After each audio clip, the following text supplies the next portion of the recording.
আজকে আমি বানাবো মিষ্টি কুমড়ো ভাজি। মিষ্টি কুমড়ো কেটে নিয়েছি, পেঁয়াজ কুচি করে কেটে নিয়েছি, লঙ্কা আর রসুন।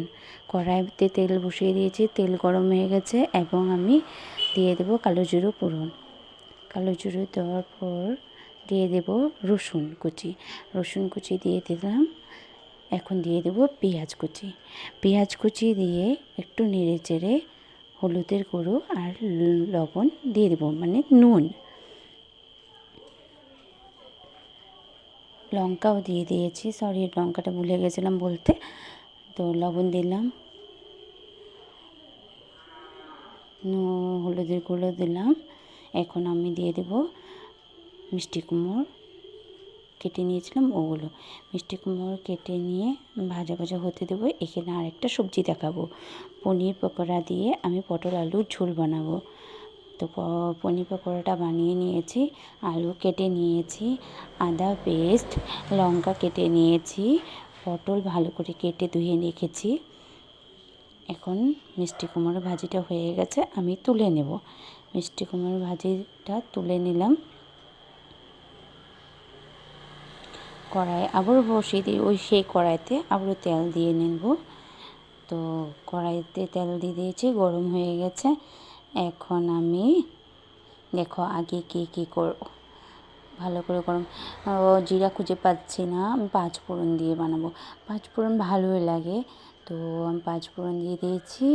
আর দিয়ে দেবো এলাচ, দারচিনি, লং, এগুলো ফোড়নে দিয়ে দেবো। ফোড়নে দিয়ে দিলাম, একটা এলাচ ব্যবহার করেছি কেন কি খুব গরম পড়েছে।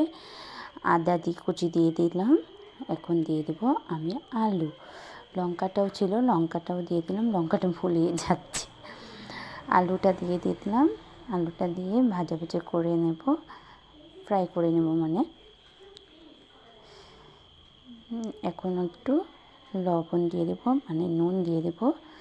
তারপরে দিয়ে দেবো হলুদের গুঁড়ো। হলুদের গুঁড়ো দিয়ে নেড়ে চেড়ে নেব। ভাজা ভাজা হয়ে গেলে আমি ভাজা ভাজা হয়ে গেছে, কেমন লাগছে দেখতে বলো। খুব অল্প সময়ে খুবই স্বাদ হয়। পটল দিয়ে দিয়েছি, পটলটাও ভেজে নেব। এখন আমি সব মশলা দিয়ে দেব। মশলা বলতে আমি জিরের গুঁড়ো আর ধনে গুঁড়ো, এখানে লঙ্কার গুঁড়ো দিয়ে দিয়েছি কালারটা সুন্দর হওয়ার জন্য। এটা কালার হওয়ার জন্য, ঝাল হবে না। তো জিরা আর ধনে গুঁড়ো মিক্সড করা ছিল, ধনেটা দিয়ে দিয়েছি।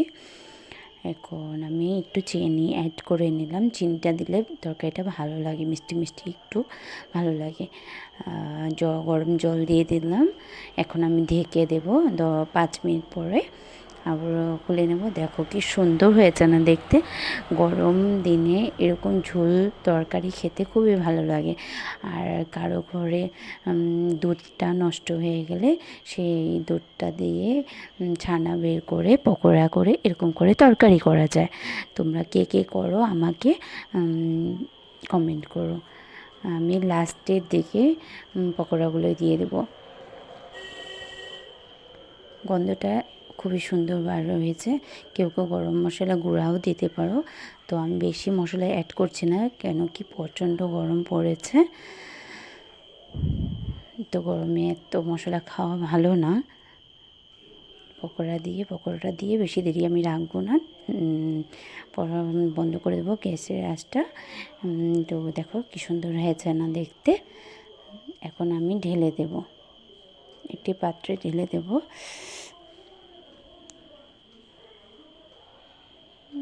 দেখো কি সুন্দর হয়েছে। ভালো লাগলে লাইক করো প্লিজ, আর আমাকে সাপোর্ট করো। এরকম করে তরকারি বানিয়ে খেতে কে কে পছন্দ করো আমাকে জানাবে। টাটা।